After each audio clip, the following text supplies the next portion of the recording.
Good morning. Hey now, PASW staff, clients, and friends joining us for a lovely Wednesday. We're halfway through the week. So far, so good, right? We looked at the Russian Soviet composer Shostakovich and those wonderful little jazz suites that he wrote. And then the results are in for your film scoring assignment for King Kong. So I can't wait to share that with you on Friday. Today we're going to be looking at another Russian, but American. This guy, I've been wanting to do this guy because I didn't know that much about him, and I wanted to share him with you. And I was debating whether or not, with these classes, I think, oh, well, that's an important person. But then when I listen and research, I think, I don't know. Do you want to listen? Do I want to hear that? No, not really. So I decided not to do that class. So with this gentleman, I was listening to a lot of his music, and I said, yeah, there's enough there for us to talk about. There's something musical about this. And it's not just kind of cerebral music. It's music. So today we're going to be looking at the, I'd call him a genius, Raymond Scott.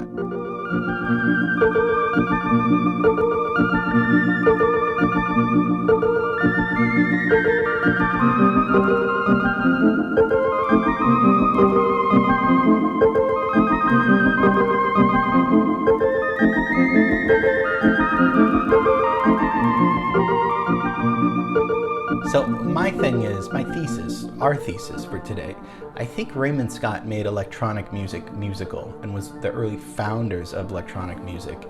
Because when I hear electronic music and early inventions of it, I start dozing off a little bit. I think the invention and the innovation is really cool, but if you can't really make fun music out of it, it's kind of like, okay, that sounds good, but I don't know if I want to listen to it. So anyway, we're going to talk about his life, because really he was a band leader and a jazz musician and a classical composer, but also we'll get to the electronics a little bit later. So we're going to have fun, no doubt about it. Raymond Scott, that wasn't his name. Harry Warno was his name, but he didn't want to use it because his older brother, Mark Warno, was a conductor, a violinist, and music director for the CBS radio show Your Hit Parade. So because of nepotism, which is, hey, you got the job because your brother, you hired your brother, he decided on Raymond Scott. Let's leave Russia because it's getting dangerous over there, and let's go to New York. I know the map says Manhattan. He's actually born in Brooklyn, but it's New York. Has a great birthday, September 10th, which is my birthday. 1908 he's born and dies in 1994, so lives a long time, lives till 85.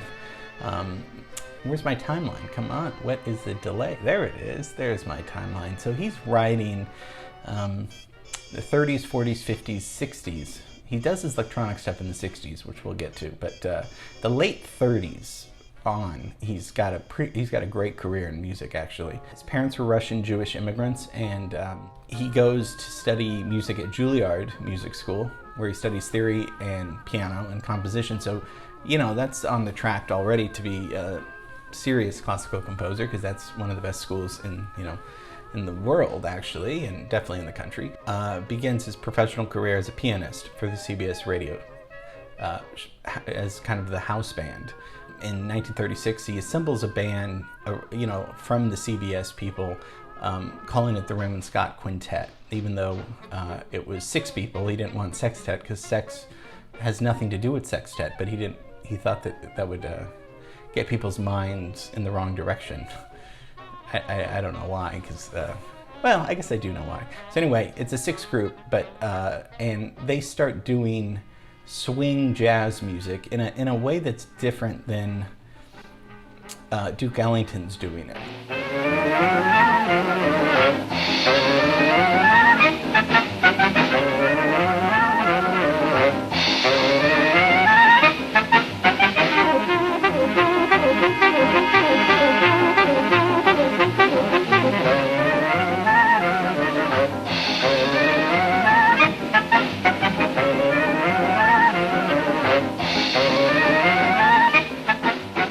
As we're hearing, it's jazz music, and but it's orchestrated jazz music, he didn't really allow for improvisations. If he did, he would let them improvise, but then after that, he would make recordings of it. And the way he would write his music would be all by ear. So he wouldn't ever write on paper. He would write, which is interesting because, I mean, he had the training to completely do it on paper, but he would write not on paper, but using his band. So he would hum phrases to the band and to his sidemen, and demonstrating, and that they would do riffs off of that and rhythms on the keyboard, instructing players to interpret his cues.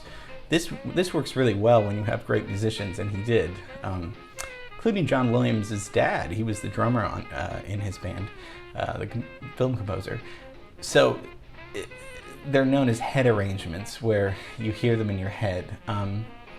Yeah, I find that interesting because usually people that don't have a musical training, they hear the arrangements and they sing them, but he did, but he listened to his ear, which is probably the most important thing you can do. You can have all the training in the world, but if you don't use your heart, your intuition, your ear, then what's the point, right? So that's how he starts doing these kind of jazz arrangements, these swing arrangements in the late 30s. And in 1939, he turns his quintet sextet into a big band, and then his brother dies, so he's the director of the CBS radio show. He is the first to have a racially integrated radio band, so he gets black guys to play. Let me tell you something, if you want good jazz music, you need black guys, okay? So that's smart. I mean, obviously you need the best guys that are able to do the job, but for the most part, if you get Ben Webster and people like that he got in his band, you're gonna be on the right track to making good jazz music, good music anyway. So first racially integrated radio band. In 1943, he sold his music publishing to Warner Brothers. So this is where Carl Stalling comes in. Carl Stalling, of course, as we know, wrote all the Looney Tunes and Merry Melodies, and we did a whole class on Carl Stalling. Carl Stalling used Raymond Scott's music because he, as we talked about, if you remember he had access to all the libraries of Warner Brothers, the music libraries. So he would do orchestrations, arrangements, and some of those were written, many of those were written by Raymond Scott. So Raymond Scott wrote the songs, left them there. Carl Stalling comes in and says, great, I love all these songs, I'm going to orchestrate them for cartoons. So Raymond didn't really write cartoon music. Well, he did, but he didn't write it for the cartoons, really, if that makes sense.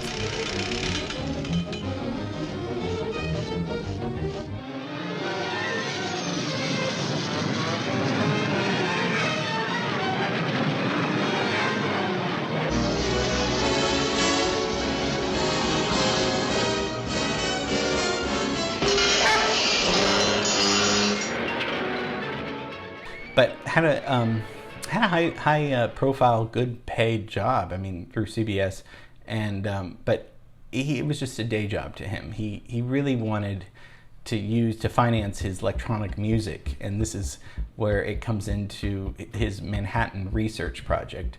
He studied at Brooklyn Technical High School earlier, so he already was really interested in electronic music. So with this Manhattan research, it's a team of engineers and people, and he starts inventing, developing things such as ring modulators, wave tone envelope shapers, modulators, filters, stuff that Pro Tools and Logic just comes bundled with. It was more of a think factory, a dream center, and also with Bob Moog. The Moog synthesizer is huge. We've talked a little bit about that, but Moog was they were friends, and he was very interested in what Raymond Scott was doing. So he starts sticking around in a really great way with all of these inventions, the clavivox and the electronium, and he starts, but he doesn't start just this is what I like. He doesn't start just doing them in a way that's just, hey, isn't this cool? This is a sequencer, and he's one of the early inventors of the sequencer, and that's software that can record, edit, and play back music. That's what we use for Logic and Pro Tools, a sequencer. That they can all do that. So he's one of the early inventors of a polyphonic sequencer. So he's not just saying, aren't these cool sounds, these are all my songs. He's actually using these to write really great, catchy, cool, funny music.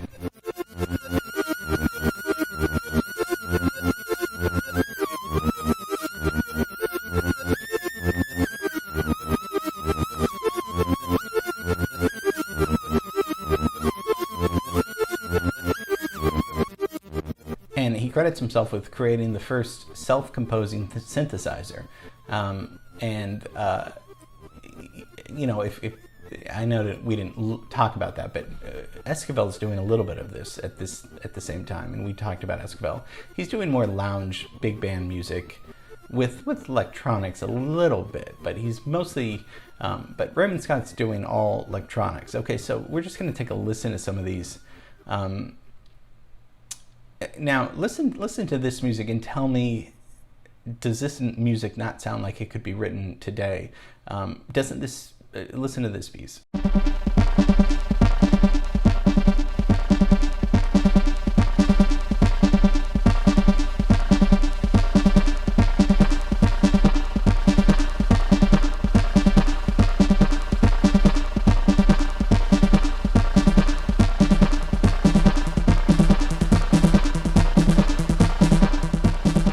To me, that's dance music. I mean, if you played that on the radio today, that's dance music, right?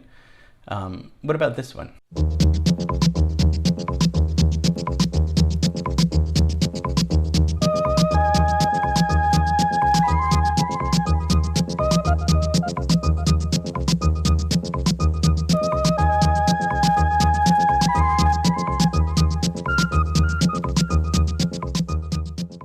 I hear early hip-hop influence right there.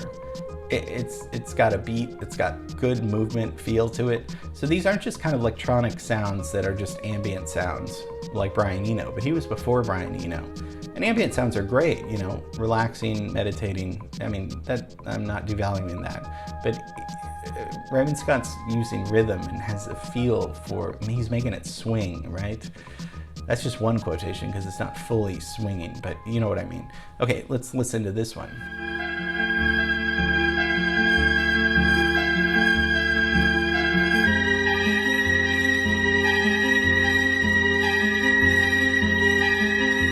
That's a film score, right? Some of these were used for commercials and film scores, and a lot of it sounds like video game sound effects and music. So, but that sounds just like a regular film score you would have an orchestra play, although it's completely electronic. Okay, what about this one?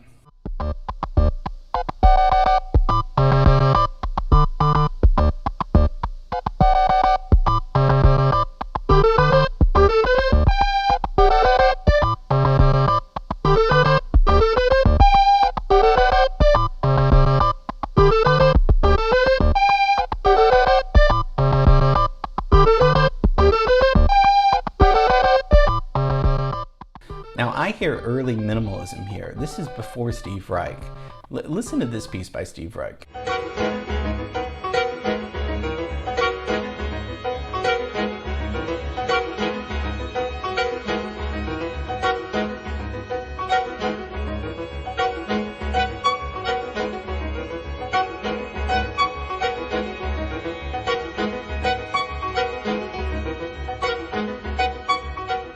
That's Octet by Steve Reich, and that's 1979. This sounds a lot to me like this, only Raymond Scott's doing this in the 60s. He's layering, he's doing all these repetitive patterns.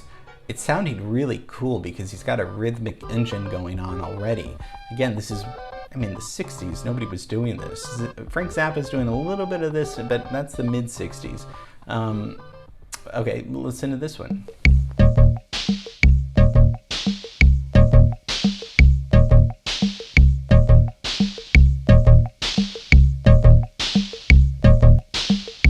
Again, more kind of hip hop, right? I mean, and we talked about Beck. I mean, Beck would definitely use these sounds today. What about this one?